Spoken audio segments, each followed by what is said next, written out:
Most people are making two major mistakes on their discovery calls. Number one, they're trying to sell somebody something. Number two, they're talking too much. And if this sounds like you and you're making either one or both of those mistakes, then you're going to want to stick around and hear what I have to say, because I'm about to share 5 of my favorite discovery call questions with you.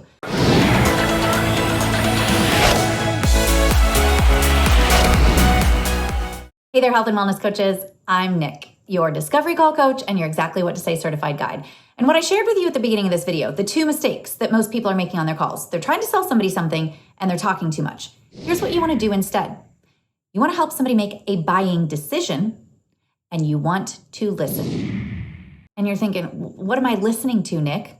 Well, here's what you're listening to: the answers to the really good questions that you're going to ask them on the call. And I'm about to share 5 of my favorites with you here today. So get a pen and paper and let's get started.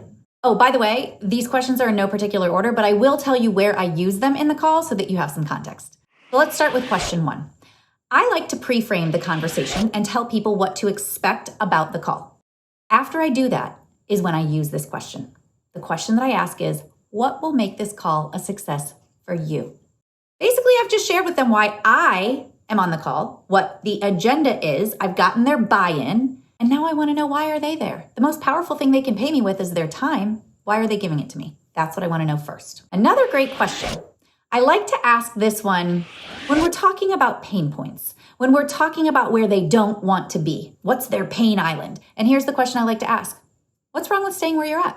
I want them to really identify and really express why they don't want to be in that pain anymore, why they don't want to be dealing with those challenges anymore, because I want them to hear that answer as well. So what's wrong with staying where you are?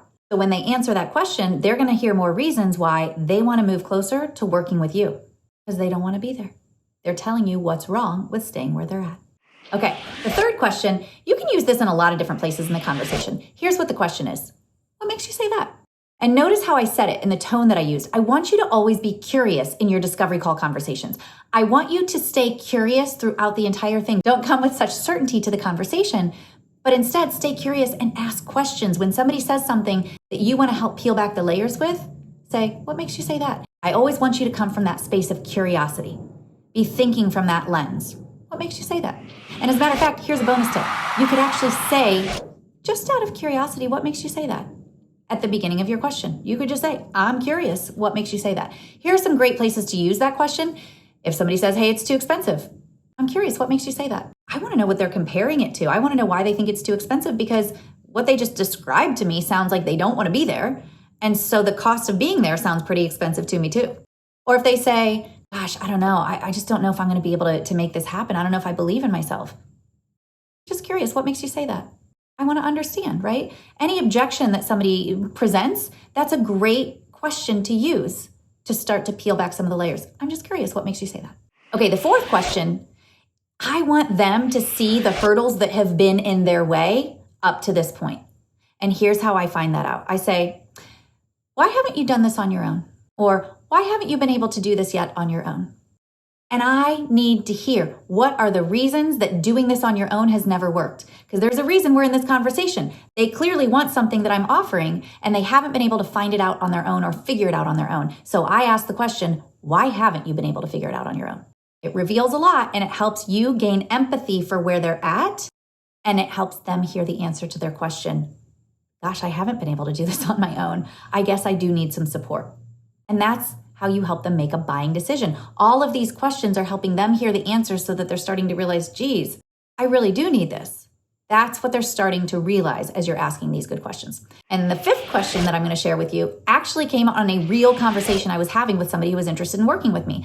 And she was very much interested in the support that she knew she needed, but there was some fear. There were some things standing in the way, so she was hesitating. And again, I told you, always come from curiosity. And in that moment, I was just curious, and I'm thinking, she clearly wants this. She knows she wants it. She said over and over again, she hasn't been able to figure out how to do this on her own, but she's hesitating. So she wants it, but I wonder why she won't just say no if she's afraid to do it.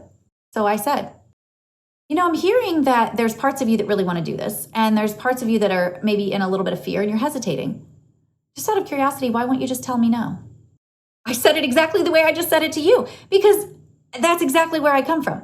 I stay curious. I seek to understand, and I seek to ask good questions to help the other person understand themselves as well. And that's why I'm sharing these with you, because that's what I want you to do as well. So when somebody says something, ask a question if you want to know more, if you want to understand more of the context to why they gave you that answer.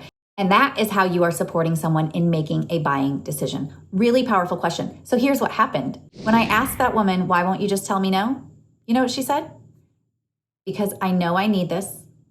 I haven't been able to figure out how to do it on my own. I so resonate with you and how you teach and what you've shared so far. It's helped me considerably. And I really believe in this and I want to make it happen. I just sat there. Said, so it sounds to me like you know what you want. She said, you're right. Let's do this. All I did was ask the question that allowed her to come to that realization on her own. And that's what I want you to use these questions to do.